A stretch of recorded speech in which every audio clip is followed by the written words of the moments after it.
rasanya luar biasa.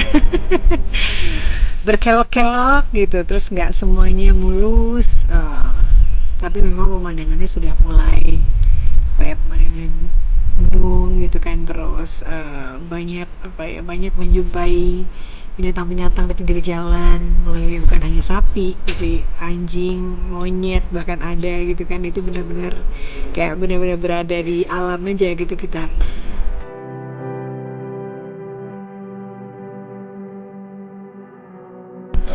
Seru banget awalnya, memang kita masih masih apa ya masih penyesuaian dan masih cukup lelah dengan perjalanan panjang dari Chandigarh ke Narkan. Cuaca juga masih kurang bersahabat, tapi nikmatin banget jalur menurun yang berkelok-kelok di tengah-tengah hutan pinus dengan selingan beberapa air terjun, dan jadi tantangan tersendiri karena jalannya licin basah. Terutama harus boncengin Dona juga, jadi masih harus bagi konsentrasi, safety, dan nikmatin perjalanan. Tapi begitu sampai di bawah sebenarnya kering, cuaca bagus, awan kebuka, dan ada berkahnya juga kita nyasar. Kita dapat beberapa spot yang ya, jarang dilihat, dan seru deh pokoknya. Kita sempat nyasar 30 km jauhnya. Jadi kalau dikalikan 2 dengan arah balik 60 kilo. Harusnya 110 km ditambah lagi 60, 170. Dimulai dari siang. Jadi memang epic banget perjalanan menuju Manali. Tapi kalau adventure sebenarnya normal-normal aja kita nyasar, cuma karena targetnya menghindari sampai Manali kemalaman, jadi akhirnya begitu kita nyampe highway tancap gas lagi. Teman-teman kayak lupa diri. Jadi hampir rata-rata larinya lebih dari 100 km per jam. Padahal gelap terowongannya. Bukan cuma karena semata-mata pengen ngebut supaya cepat sampai tujuan, tapi supaya cepet-cepet keluar dari terowongan itu juga akhirnya. Kita pikir terowongan ini bakal gimana gitu ya. Beneran gimana terowongannya? Bukan terowongan yang kalau kita bayangkan kayak tunnel-tunnel di Eropa.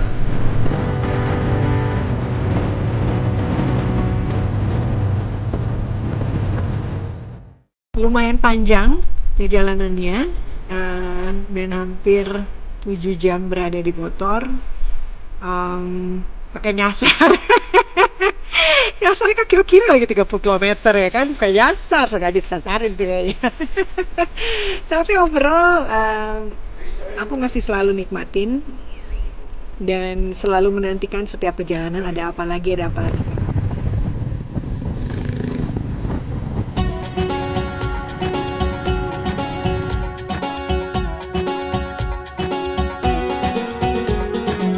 তোমার ঘরে বাস করে কারা হয় এমন জানো না, তোমার ঘরে বাস করে কারা হয় এমন জানো না, তোমার ঘরে বসত করে কয়জনা মোর জানো না, তোমার ঘরে বসত করে কয়জনা, একজনের ছবি আঁকে এক মনে ও আমন, আরেকজনে বসে বসে রং মাখে এমন, একজনের ছবি আঁকে এক মনে ও আমন, আরেকজনে বসে বসে Hari ketiga kita explore Manali, katanya rest day gitu, jadi nggak terlalu banyak trip, dan itu juga seharian Manali hujan, jadi lebih banyak di hotel, sempat explore sedikit di pusat perbelanjaannya di Manali, tapi nggak terlalu lama gitu. Katanya kalau bulan Juni ketika liburan sekolahnya orang India nih, itu bisa jutaan orang India datang ke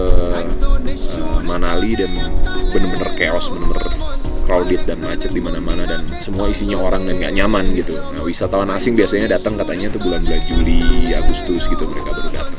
Julukan Lembah Para Dewa tuh harusnya bener-bener wow gitu, kita masuk tuh suasananya, atmosfernya itu beda, tapi enggak ya kayak kota lain di India aja gitu.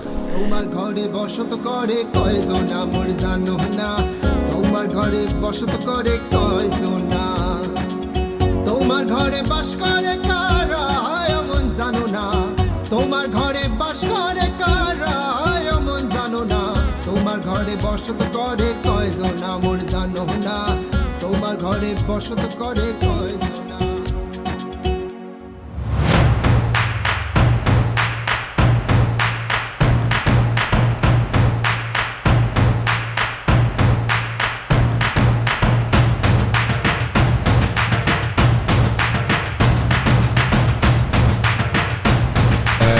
soon.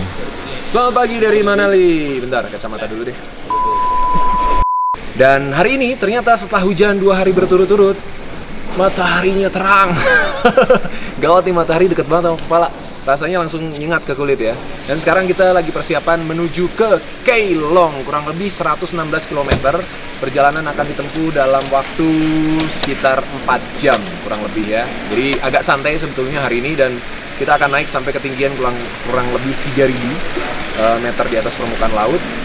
Kondisi semua bikers fit, kita sudah cukup istirahat, terlalu nyaman bahkan kemarin dengan suasana dingin Manali, dan mobil support kita di belakang juga udah siap.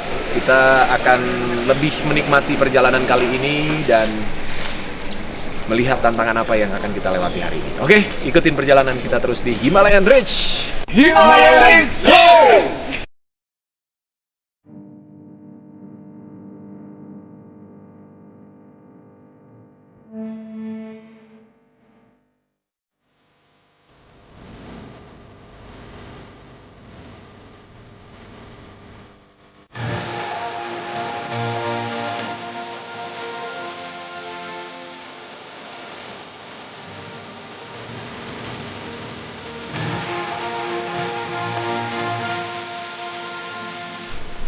Perjalanan dari Manali menuju Keilong lewat Rotong Pass gitu, itu baru berasa kayak riding di Himalaya gitu, dengan pemandangan sesuai ekspektasi aku lah gitu.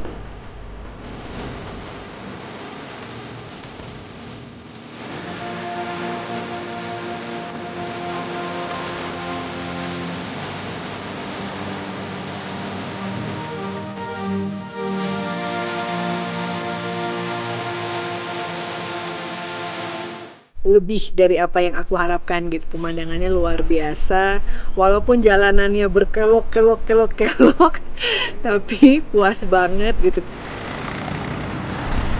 Kita mau masuk ke Rotang Pass. Ini merupakan jalan yang dibuat sama ini boy, militer Ya, dan PU-nya India. jadi kerja sama badan usahanya India ya. Betul, Gabungan PU sama militer. sama militer. Dan ini termasuk pembangunan jalan paling ekstrim di dunia. Ya. Di atas tuh awalnya tuh Rotang Pass. Di titik ini kita udah 2.700. Ini 2.700. Jadi gue yang naik tuh Ya 3.000 lah. 3.000 lah. Dan untuk bisa masuk ke sana, kita butuh ini, Bu. Permit. Permit. Jadi permit itu nggak cuma di Rotang Pass saja. Nanti di Kardungla juga butuh permit yang sama. Permit ini melaporkan sepeda motor sama personal yang bawa. Jadi nggak bisa sembarangan tuh masuk ke sini. Dan harus diurus, lebih baik diurus 1 hari sebelum Betul. perjalanan menuju ke Rotang Pass, karena ya Ya, apapun daerah- bisa terjadi. Betul. Juga Dan ini daerah militer. ya. Dan kemarin kabarnya lagi ada operasi militer di Nah, perbatasan. itu dia. Kita ini di salah satu titik yang paling dekat sama perbatasan Pakistan. Dan dari kemarin nonton berita dan lihat di sosial media, memang lagi anget nih. Iya, isunya. Bahkan tadi di hotel dikasih tahu sama manajer hotel bahwa lagi ya banyak pengerahan militer di atas, jadi mungkin beberapa akan ditutup. Rudal-rudal udah mulai disiapin tuh. Oke, kita masuk dulu ya.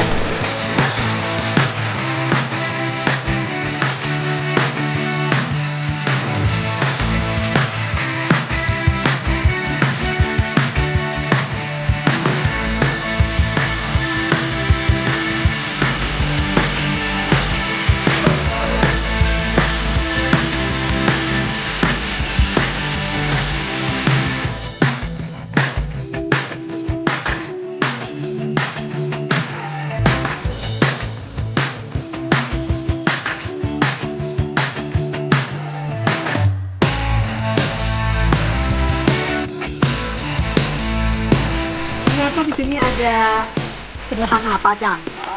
Makan rendang. Wah, rendang paru. Rendang paru, bro. Yes, jadi selama di India, setiap kali habis makan, begitu disodorin bill, kita dikasih beginian nih. Ini kayak makanan orang-orang. Kayak apa ya, dessertnya mereka lah. Hidangan pencuci mulut. Mungkin karena apa namanya, bumbu yang dipakai itu tajam-tajam ya. Jadi biar netral netralin lagi bau-bau di mulut. Rasanya kayak lupa tapi.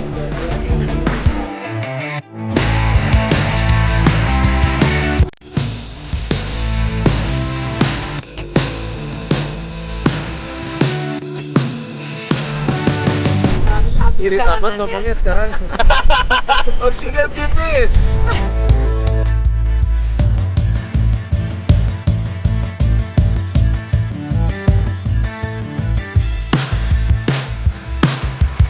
Perjalanan kita tidak bisa dilanjutkan sampai ke Sokar dan harus berhenti di Sarju. Akhirnya kita harus stay bermalam di ketinggian 4000. Lama sampai mereka mati.